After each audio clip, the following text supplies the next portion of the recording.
Mariing pinabulaanan ng mga senador na minorya ang mga alegasyon ni Senadora Amy Marcos na may mga planong amyendahan ang saligang batas at huwag umunong magkaroon ng eleksyon sa taong 2028. Saksi, si Ian Cruz. Inday-badiday na ba tayo dito sa Senado? Kaya nga sinasabi, we're a circus. I apologize to those who are watching. They think we're a circus.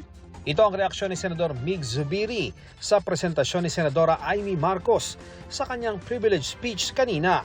Nagpalabas ang senadora ng video na naglalaman ng mga aligasyon na may mga mambabatas umanong nagsusulong ng pag-amyenda sa saligang batas sa pamamagitan ng CONAS o Constitutional Assembly. Nagkita si Tito Soto at House Speaker D para pag-usapan kung ano ang papakialaman sa 1987 Constitution habang nakaupo si Bongbong Marcos. Para raw mangyari ang charter change, kailangan daw ng no-el o no-election scenario. Malakas ang ugong ng no-el sa 2028. Lumutang na rin ang mga detalye. Magte-term extension ang mga congressman at madadagdagan ng 3 taon na mananatiling nakaupo sa pwesto hanggang 2031. Ganon din, 2028. Ganon din ang mga senador, pati ang Pangulo, hanggang 2031 na raw. Kung may election man sa 2028, sa lokal na lang. Kakawing daw ng planong charter change at no-el ang impeachment ni Vice President Sara Duterte. Impeachment, no elections, term extension.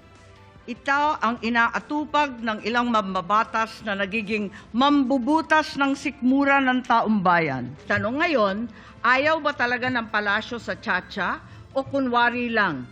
O talaga bang wala ng respeto sa Pangulo?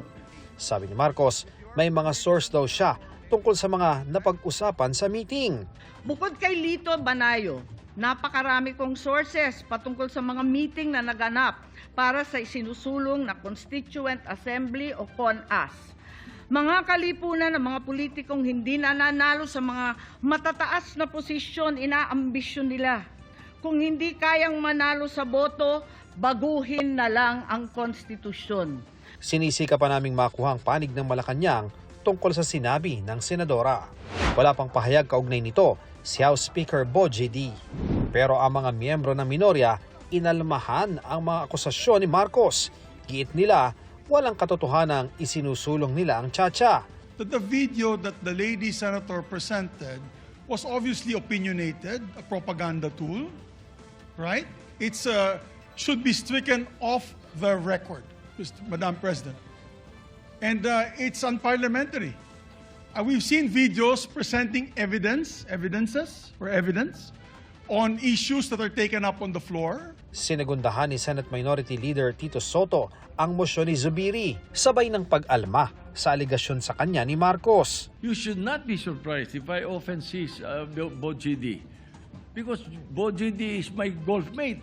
During that time, na pinag-uusapan nila yung na binabanggit na nag-meeting daw kami dahil sa tiyatsa. Parang ganun ang dating eh. That's not true. I have never been in favor of tiyatsa.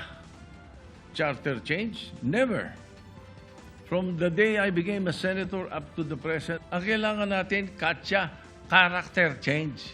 This representation was chairman of the Constitutional Amendments Committee from August 12 until May 11.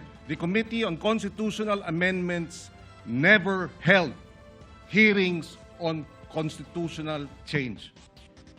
That in itself is proof. These are lies, Mr. President. I've been in public service broadcasting sa media for almost 30 years now.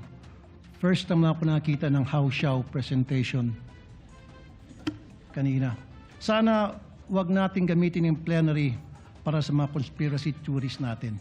Pero kontra sa mosyon ni Zubiri ang kasama ni Marcos sa mayorya. I have not heard any word from Senator Amy Marcos that offended the sensibilities of our counterparts in the minority. That's why I'm objecting to the motion. Wag po tayong balat sibuyas. Matapos ang debate, binawi rin ni Marcos ang video sa hiling ni Senate President Alan Peter Cayetano. I-withdraw ang video kung yan ang gusto. Sana kapalit niyan, ipangako natin lahat sa ating taong bayan na walang term extension na mangyayari at na may eleksyon sa 2028. I withdraw also my motion. Ako si Ian Cruz, ang inyong saksi.